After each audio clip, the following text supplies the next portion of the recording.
Hoy! Ito! Tumigil ka!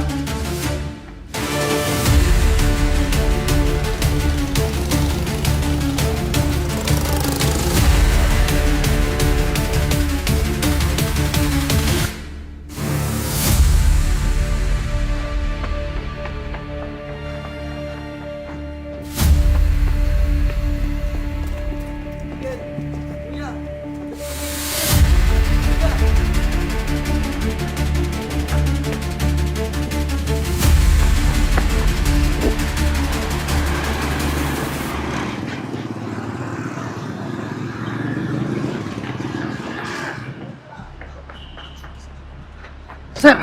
Uy! Sir! Ano ginawa ko? Ano kumilos? Bakit? Ano to? Nagmamatch ka sa description. Under suspicion ka ng pagnanakaw dahil minastad siya ng bag dito. Eh sir, tumatakbo lang naman ako eh. Tumatakbo ka sa intersection. Sir, kita niyo naman nakapang-jogging ako oh. Nakapanjagi, may merong mga corporate, nagnanakaw pa rin eh. Tara na, huwag ka na magpaliwanag. Sir, Ano kumilos? sir, hindi naman ako yun eh. Miss. Ito ba yung snatcher na nagnakaw ng bag nyo? Hindi yan yung snatcher. Kita mo na? Sigurado po ba kayo, ma'am? Kasi match na match sa description. Naka-camouflage, tsaka naka-blue and green na t-shirt.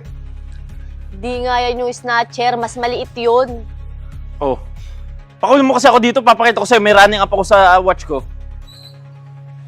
Baka may kasabwat ka, pinasa mo lang dun yung bag. Pakawalan mo nga ako sabi, papakita ko nga sa'yo, hindi ako tatakbo. Yan Siguraduhin mo hindi mo kami tatakbuhan. Ikaw lang yung maabol sa akin eh. Oh, ito yung running up, sir. Kitang-kita nyo naman, oh. Ang layo-layo ko doon sa pinagganapan ng crime scene. Oh, kita nyo na. Hindi ko man ninakawan si Mrs. eh. Miss po. Tsaka tama siya, kuya. Ang layo niya sa lugar kung saan ako ninakawan. Nahuli na yung snatcher sa may bandang welcome. Yes, sir. Repeat, snatcher, nahuli sa may welcome. Over. Sige po, copy, sir. Ma'am, sir, pasensya na po.